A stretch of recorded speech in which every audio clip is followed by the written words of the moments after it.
Durante una fiesta familiar, su hermana me preguntó si yo lloraría cuando mi esposa me engañara con su jefe. Toda la mesa estalló en carcajadas. Mi esposa sonrió con burla y dijo que él es básicamente una estatua en la cama. Yo asentí con la cabeza, levanté mi comida y dije, entendido. Esa noche me mudé, bloqueé a todos y desaparecí. 12 meses después, ellos perdieron todo. La hermana de mi esposa me miró directamente desde el otro lado de una mesa de 17 personas, inclinó la cabeza de la manera en que lo hace la gente cuando finge tener curiosidad, y dijo, Qayyum, honestamente, cuando te enteraste de que Dileya se ha estado acostando con su jefe, ¿realmente lloraste? ¿O simplemente te quedaste mirando a la pared? La mesa se quedó en silencio por exactamente medio segundo. Luego todos estallaron en carcajadas. No fue una risa nerviosa, no del tipo incómodo. Me refiero a una risa a carcajadas con la boca abierta y las copas de vino en el aire, como si ella acabara de contar el mejor chiste de la noche. La madre de Dileya se tapó la boca, pero no pudo evitar que sus hombros temblaran. Su tío, el que había venido a nuestra boda y había hecho un brindis diciendo que el amor era la mejor inversión, estaba golpeando la mesa. La prima de Dileya, Priya, se inclinaba hacia su esposo susurrándole algo y él sonreía de oreja a oreja. Incluso los niños al final de la mesa levantaron la vista de sus platos, confundidos pero sintiendo que lo que acababa de suceder era solo para adultos. ¿Y Dileya? Dileya estaba sentada 3 sillas a mi izquierda, sosteniendo su copa con ambas manos, y sonrió. No con tono de disculpa, no con ningún rastro de incomodidad. Ella sonrió de la manera en que sonríe la gente cuando ha estado esperando algo, y finalmente llega. Miró alrededor de la mesa para confirmar que todos se reían. Luego me miró y dijo lo suficientemente alto como para que toda la habitación la escuchara, él es básicamente una estatua en la cama. Yo necesitaba sentir algo. Más risas. Dejé mi tenedor en la mesa. Levanté mi vaso. Tomé un sorbo lento de agua. Asentí una vez. Entendido, dije. Y lo decía en serio.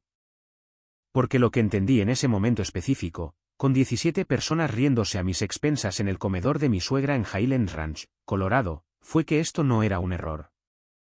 Esto no era un desliz. Nadie dice algo así por accidente, rodeado de toda su familia un domingo por la noche en noviembre. Esto fue una revelación. Esto era algo que se había estado gestando durante mucho tiempo, y ahora estaba sobre la mesa justo al lado del puré de papas y la salsa de arándanos, y cada persona en esa habitación era ahora un participante en ello, quisieran o no. Terminé mi agua. Esperé una pausa natural en la conversación. Dije que necesitaba usar el baño, lo cual hice, y me senté en el baño de mi suegra durante unos 4 minutos con las manos en las rodillas, respirando constantemente y tomando decisiones. La decisión no fue complicada. Honestamente, la decisión ya se había tomado. Antes de decirles lo que pasó después, y les prometo que lo que pasó después tardó un año en desarrollarse por completo, y se desarrolló de maneras que ninguna de esas personas en esa mesa podría haber predicho. Necesito decirles quién soy. Porque quién soy importa. No por compasión, sino porque las personas en esa mesa no tenían idea.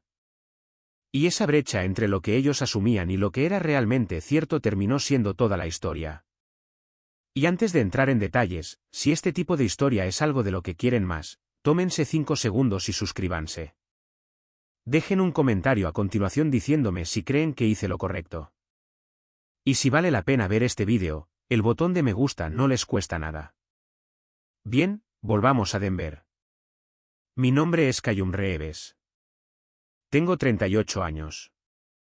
Vivo en Denver, Colorado, y trabajo como consultor financiero independiente.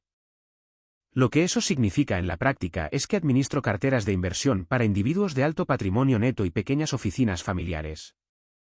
Mis clientes son emprendedores, cirujanos, un par de atletas retirados, y una mujer que vendió una empresa de software cuando tenía 44 años y nunca volvió a trabajar. Yo no me anuncio. No tengo un sitio web con una foto de archivo de un apretón de manos. No hago llamadas en frío. Cada uno de los clientes que tengo vino a través de una recomendación directa de alguien con quien ya había trabajado. Y la única razón por la que vale la pena recomendarme es porque, durante los últimos 12 años, he construido la reputación de ser exactamente tan aburrido, confiable e indescifrable como mi esposa me acusó de ser. El asunto de la estatua. Sí, me han llamado así antes, en su mayoría por personas que confunden la contención emocional con la ausencia emocional. Pero he aprendido a no gastar energía corrigiendo ese malentendido en particular.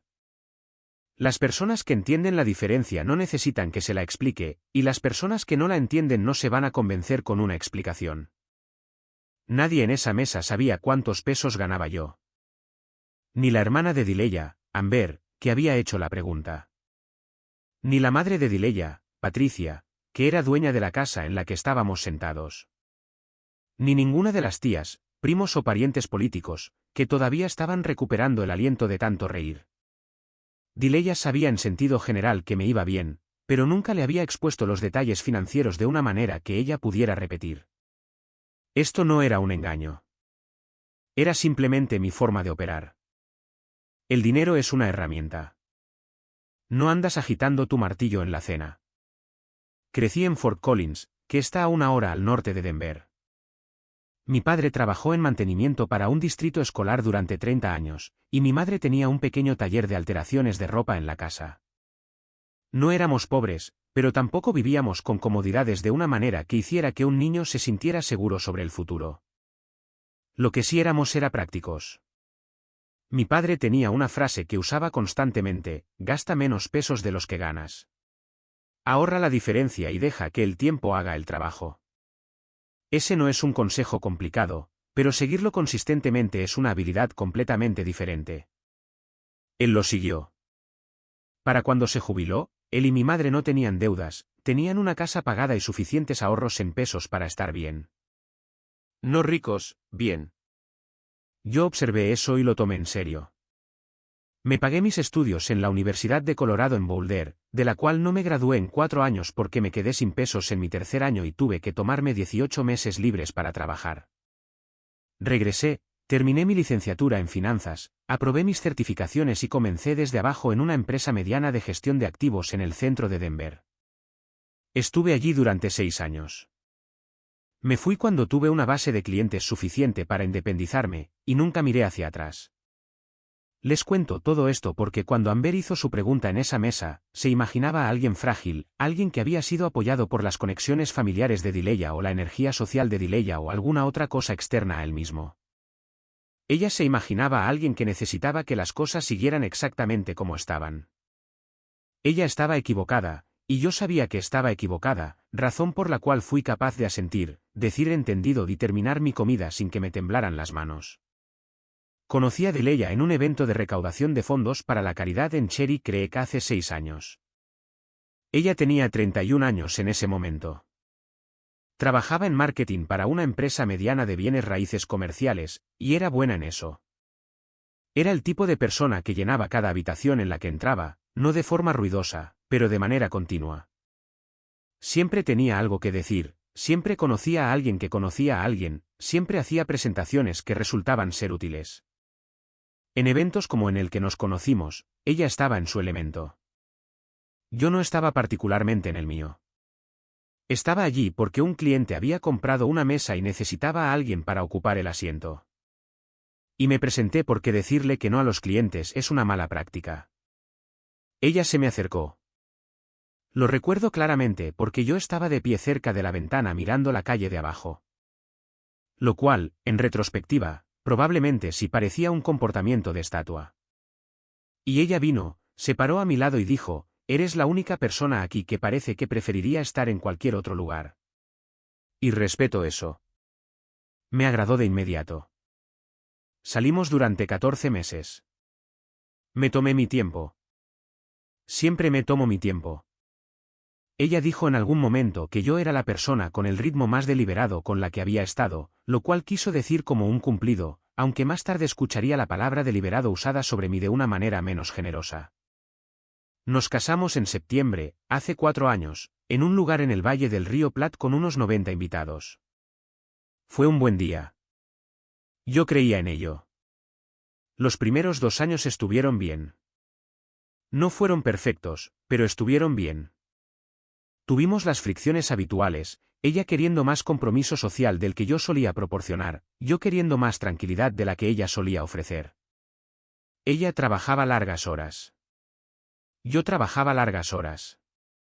Teníamos un bonito apartamento en Capitol Hill y luego compramos una casa en Washington Park, lo cual fue el movimiento correcto financieramente hablando y también resultó ser una casa en la que ninguno de los dos pasaba suficiente tiempo. Noté que las cosas empezaron a cambiar en el tercer año. Empezó a llegar a casa más tarde. Empezó a usar más su teléfono, pero de una manera que se sentía privada en lugar de social, ligeramente inclinado hacia otro lado, con la pantalla hacia abajo cuando lo ponía en la encimera. Empezó a recibir llamadas en la otra habitación. Empezó a hablar de su jefe, un hombre llamado Griffin Oates, con una frecuencia y una especificidad que no coincidía con la forma en que había hablado de ningún empleador anterior. Griffin cree que deberíamos hacer esto. Griffin dijo algo realmente interesante en la reunión. Griffin tiene esta forma de ver un problema. Griffin era el socio principal en la empresa donde Dileya había sido promovida 8 meses antes. Tenía 46 años, se había separado recientemente de su esposa, y según todos los informes, era una persona carismática y exitosa. Lo conocí en un evento de la empresa una vez. Estuvo bien, seguro de sí mismo, el tipo de hombre que se asegura de recordar detalles sobre ti la próxima vez que te conoce, lo cual es una señal de calidez genuina o de cultivo profesional. Y en mi experiencia, suele ser lo segundo. No confronté a Dileya. Esta es la parte que a la gente le resulta extraña, pero lo he pensado muchas veces y mi razonamiento era el mismo entonces que ahora. Confrontar a alguien antes de tener información completa le da la oportunidad de manejar la narrativa. Pueden minimizar. Pueden replantear. Pueden devolverte la acusación y pasar las siguientes 3 semanas actuando como si tú fueras el problema. He visto que esto sucede en los negocios y lo he visto suceder en la vida personal, y el resultado siempre es el mismo. La persona que hizo la pregunta termina a la defensiva. Esa no es una dinámica en la que yo estuviera dispuesto a entrar. Así que observé y documenté, no de manera obsesiva, no de manera vengativa, sino cuidadosamente. Soy una persona orientada a los detalles por formación y por naturaleza. Noté las marcas de tiempo en las invitaciones de su calendario. Noté cuando su ubicación compartida, que habíamos configurado años antes por razones prácticas, dejó de actualizarse en horarios inusuales. Noté recibos en la consola del automóvil de restaurantes que no había mencionado. Nada de esto fue vigilancia en un sentido dramático. Fue simplemente prestar atención a los datos que ya estaban allí. Para cuando llegó noviembre, yo tenía una imagen completa. No necesitaba un investigador privado. No necesitaba ninguna confirmación dramática. Ya lo sabía. Lo que aún no había decidido era qué hacer al respecto, y cómo y cuándo. Entonces ocurrió la cena del domingo. Patricia organiza lo que ella llama una reunión familiar cada par de meses en su casa en Highlands Ranch, que es un suburbio a unos 20 minutos al sur de Denver. Es una casa grande con un comedor formal que sienta a 16 personas cómodamente y a 17 de manera incómoda, que es lo que estaba haciendo ese domingo de noviembre. La otra hija de Patricia, Amber, estaba allí con su esposo, Deb, la prima de Dileya, Priya, y su esposo, una tía y un tío de Colorado Springs, algunos amigos de la familia que yo había visto 2 o 3 veces, Dileya y yo. Había considerado no ir. En retrospectiva, una parte de mí sabía que la situación estaba a punto de desbordarse, pero también sabía que, si faltaba a la cena, me preguntarían por qué, y no quería dar explicaciones. Así que fui. La comida estuvo buena. La conversación fue la rotación habitual, actualizaciones de trabajo, proyectos de renovación de la casa, algo sobre los niños de Priya cambiando de escuela. Comí, escuché, dije lo que era apropiado y contribuí donde tenía sentido. Nada en mi comportamiento esa noche fue inusual. Soy la misma persona en todas las habitaciones. Esa consistencia, que a algunas personas aparentemente les resulta inquietante, tampoco me ha metido nunca en problemas. Amber llevaba 2 copas de vino cuando llegó el plato principal.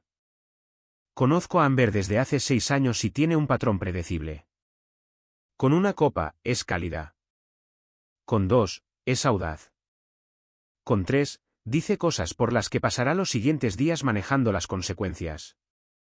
En el fondo, no es una mala persona, pero es una persona que ve el drama como entretenimiento y que nunca ha considerado que las personas involucradas en el drama puedan tener su propia vida interior. Hizo su pregunta durante una pausa en la conversación. Lo dijo con la casualidad deliberada de alguien que lo había estado conteniendo durante la mayor parte de la comida. Kayum, honestamente, cuando te enteraste de que Dileya se ha estado acostando con su jefe, ¿realmente lloraste o simplemente te quedaste mirando a la pared? Ahora, aquí está lo que quiero que asimilen por un momento. Cuando ella dijo eso, nadie en la habitación se quedó boquiabierto. Nadie dijo su nombre de esa manera aguda y correctiva que significa que se ha ido demasiado lejos. Nadie miró a Dileya con alarma. Se rieron. Lo que significa que esto no era un secreto en esa habitación. Esto era algo que se había discutido. Esto era algo que varias personas en esa mesa ya sabían, habían hablado y en algún momento habían encontrado lo suficientemente entretenido como para bromear al respecto. 17 personas, incluyendo a Patricia, incluyendo a Dileya. Miré alrededor de la mesa a cada uno de ellos en los segundos posteriores a que Amber hiciera la pregunta. Algunos de ellos se reían libremente. Algunos tuvieron la decencia de parecer incómodos, pero ni uno solo dijo nada para detenerlo. Dileya me miró sonriendo y dijo lo que dijo, y yo dije, entendido. Y lo decía en serio. Lo que entendí fue la magnitud total de lo que estaba viendo. No solo la infidelidad de Dileya, de la cual ya sabía. No solo la crueldad de Amber, que siempre había sentido que estaba allí bajo la superficie. Lo que entendí fue que yo había sido el forastero en esa mesa durante 6 años sin reconocerlo del todo. Me habían tolerado. Había sido el cónyuge que proporcionaba un ingreso estable en pesos, no causaba escenas, se presentaba de manera confiable y nunca avergonzaba a nadie. Había sido útil, pero nunca había sido uno de ellos en ningún sentido significativo, y ellos nunca lo habían ocultado tan cuidadosamente como pensaban. El comentario de la estatua en la cama tenía la intención de humillarme, de establecer públicamente frente a cada persona en esa mesa que yo era inadecuado, que la infidelidad de Dileya era mi culpa, que la respuesta correcta de todos en la habitación no era la compasión o la incomodidad, sino la risa, porque yo era un chiste, no una persona. Me senté en el baño de mi suegra durante 4 minutos y tomé mis decisiones. Me quedé durante la cena. Ayudé a retirar los platos. Le di las gracias a Patricia por la comida. Abracé a la tía de Dileya de Colorado Springs porque ella fue la única persona en esa mesa que vino a buscarme después, puso su mano en mi brazo y me dijo en voz baja, eso no estuvo bien. Lo siento. Le dije que no se preocupara. Me subí a mi auto. Conduje a casa. Me senté en la cocina de nuestra casa en Washington Park hasta alrededor de la 1 de la mañana. No estaba emocional en ningún sentido visible. Estaba pensando. Tenía un bloc de notas frente a mí y estaba escribiendo una lista. La lista era práctica. ¿Qué necesitaba suceder? ¿En qué orden para comenzar el proceso de deshacer una vida que se había construido conjuntamente durante 4 años? Había hecho esto profesionalmente, no por razones personales, pero había ayudado a clientes a disolver asociaciones, reorganizar activos, separar lo que era individual de lo que era compartido. Sabía cómo funcionaba. Sabía cuál era la secuencia, y tenía una ventaja significativa que la mayoría de las personas en mi situación no tienen. Había pasado 6 años manteniendo cuidadosamente la arquitectura financiera de mi propia vida de una manera que era simple, transparente y completamente organizada. No había sorpresas esperándome en mis propios registros. Sabía exactamente qué patrimonio en pesos tenía, dónde estaba y qué era mío en contraste con lo que era nuestro.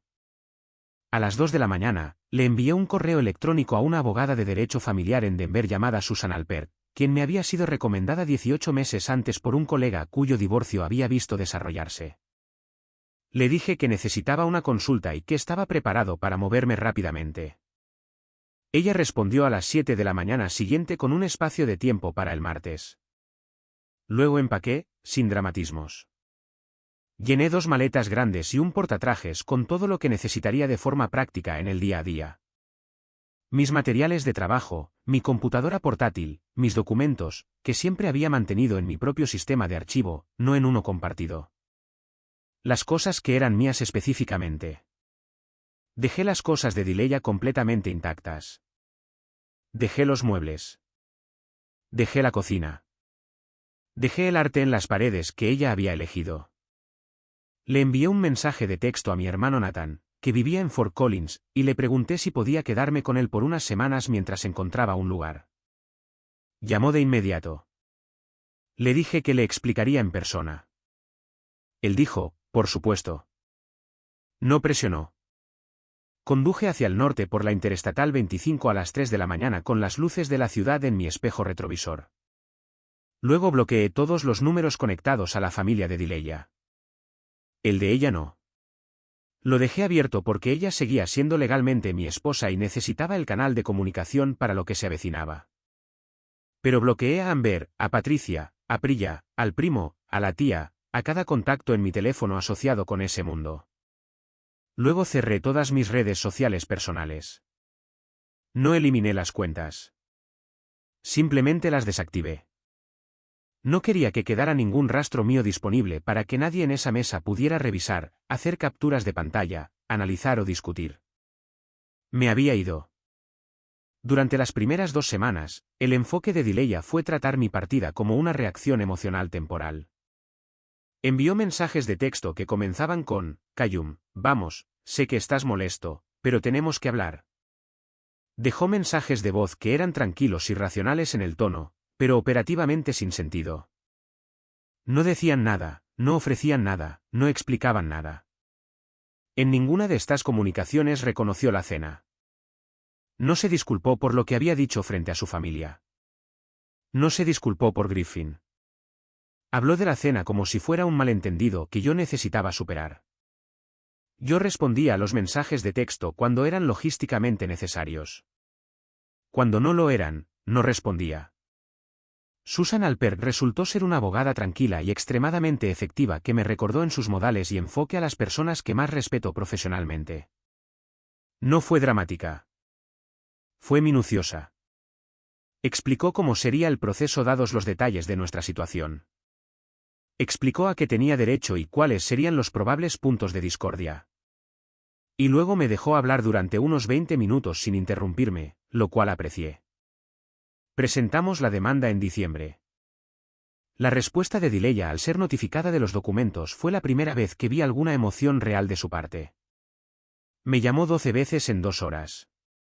Contesté en la llamada número 12 porque había tomado la decisión de que siempre terminaría contestando.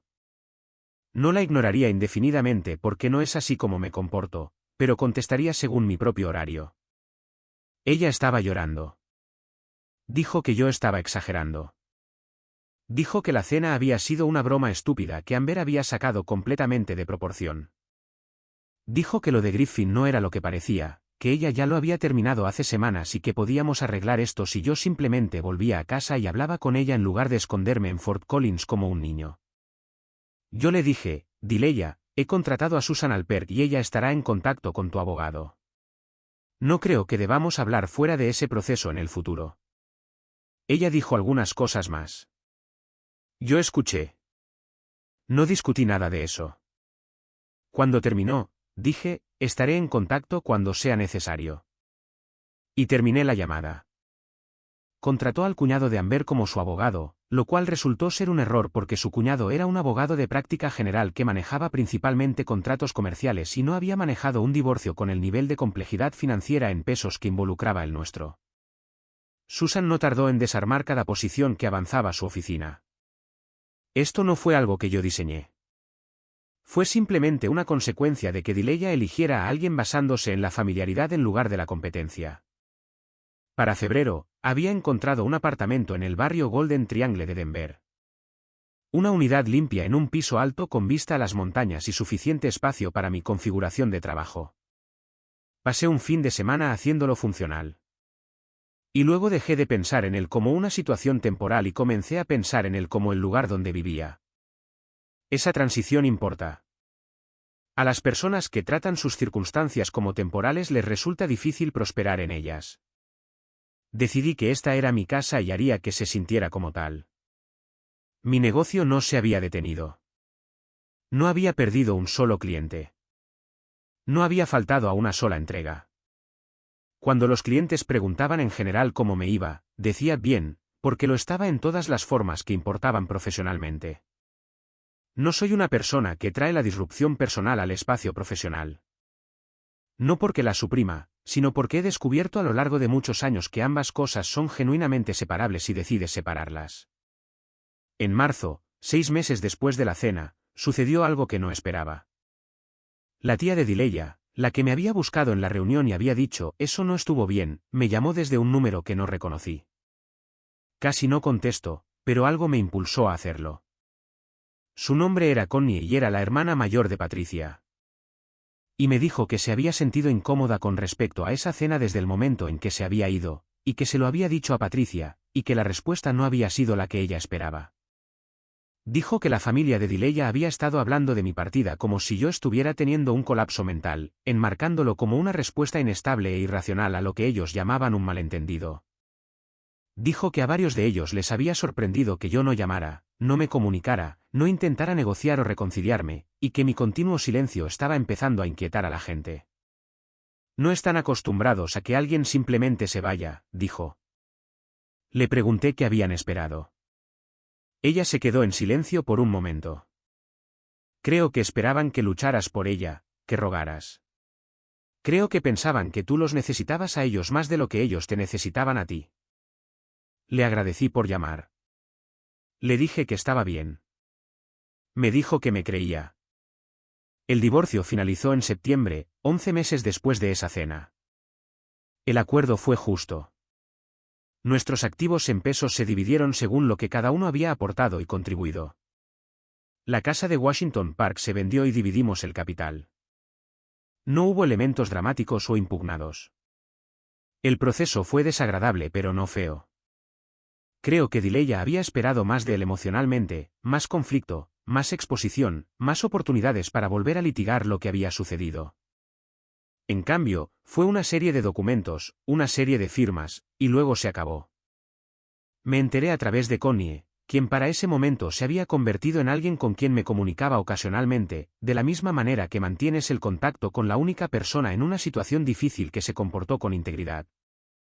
Que Dileya y Griffin habían terminado en algún momento de la primavera, que Griffin finalmente se había quedado con su esposa separada y que la relación con Dileya había sido por parte de él algo diferente a lo que Dileya había creído que era. No sentí nada en particular al respecto, ni satisfacción, ni compasión. Era simplemente información. También me enteré de que Amber, quien había hecho esa pregunta en la mesa con tanto deleite, había intentado comunicarse conmigo 2 veces a través de contactos mutuos y una vez a través de LinkedIn, lo cual vi solo porque LinkedIn todavía me enviaba notificaciones. No explicó en ninguno de estos intentos qué quería decir. Mi suposición es que ella quería que algo fuera diferente sobre cómo habían terminado las cosas sin estar dispuesta a rendir cuentas realmente por su parte y por cómo llegaron allí. La gente a menudo quiere eso. Quieren la resolución emocional sin el ajuste de cuentas. No se la proporcioné porque no le debía nada. Ella me debía a mí y yo no estaba cobrando. No soy una persona vengativa. Quiero ser preciso en eso.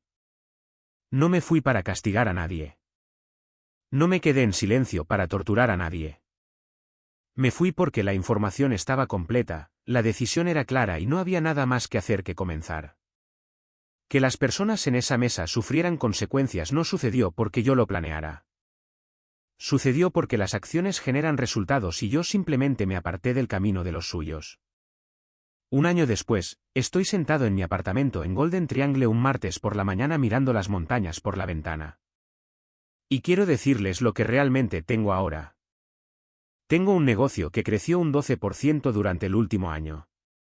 En parte porque invertí el tiempo que antes pasaba en los eventos familiares y las obligaciones sociales de Dileya concentrándome en mi trabajo. Tengo 3 nuevos clientes, todos recomendados por los actuales. Tengo un apartamento limpio que se ve como yo quiero que se vea y funciona como yo quiero que funcione. Y nadie deja platos en el fregadero ni programa eventos a los que no quiero asistir. Tengo a Nathan, mi hermano, con quien ahora ceno una vez a la semana en Fort Collins, algo que no habíamos hecho regularmente en años porque siempre estaba ocupado con los compromisos de Dileya. Tengo a 2 amigos cercanos de mi mundo profesional con los que había dejado que el contacto se volviera ocasional y ahora hemos vuelto a conectar adecuadamente. Tengo a Connie, que me envía un mensaje de texto en los días festivos y lo hace con sinceridad. Empecé a correr de nuevo en enero. Los senderos a lo largo del embalse Cherry Creek, 6 millas 3 mañanas a la semana, algo que no había hecho desde antes del matrimonio, porque siempre había algo más ocupando el tiempo. Lo que no tengo es ninguna versión de la vida que toleré sentado en esa mesa. Y soy claramente consciente de que no me habría movido si no me hubieran empujado. Habría seguido haciendo pequeños ajustes, teniendo conversaciones difíciles, tratando de encontrar una versión de las cosas que funcionara. Esa es mi naturaleza. Soy paciente hasta el extremo. Y creo en el esfuerzo que se necesita para mantener algo real. Pero me empujaron. Y cuando me moví, me di cuenta de que era más ligero de lo que había sido en años. El asunto de la estatua. La interpretación de la ausencia de emociones que Dileya ofreció a 17 personas como explicación de por qué había hecho lo que había hecho. Lo he pensado. No creo que no tenga emociones. Creo que soy mesurado. Creo que hay una diferencia significativa entre una persona que no siente nada y una persona que ha decidido que no todos los sentimientos requieren una audiencia. La mesa de la cena no era un lugar donde iba a escenificar mi angustia para el entretenimiento de personas que ya habían decidido lo que yo era. Solo tenía una actuación disponible esa noche. La elegí. Asentí. Dije, entendido. Terminé mi comida. Fui a casa e hice una lista y el resto siguió. La forma en que las cosas siempre siguen cuando la base es sólida y sabes exactamente con qué estás trabajando. Las personas que se rieron en esa mesa esperaban a un hombre que los necesitara. Lo que tenían sentado frente a ellos en ese comedor era un hombre que no necesitaba absolutamente nada de ellos. Y una vez que entiendes eso sobre alguien, una vez que la pretensión desaparece, no queda nada que lo mantenga en su lugar. Yo ya era libre antes de cruzar la puerta. La cena simplemente me ayudó a verlo. Este es el ejemplo perfecto de por qué nunca debes confundir el silencio con debilidad. Dileya y su familia pensaron que Cayum era una estatua de la que podían burlarse por entretenimiento. Esperaban que se rompiera, que rogara o que gritara. En cambio, él les dio la respuesta más fría posible. Entendido. Cayum no solo abandonó un matrimonio. Ejecutó una salida profesional de un entorno tóxico. Demostró que cuando eres financieramente independiente y emocionalmente disciplinado, no necesitas ganar una discusión. Solo necesitas salir de la habitación. La conclusión: si la gente te trata como a un chiste, deja de proporcionarles la broma. El silencio de Cayum no fue ausencia. Fue el sonido de un hombre que ya conocía su valor. Ellos perdieron a un proveedor. Él solo perdió peso muerto.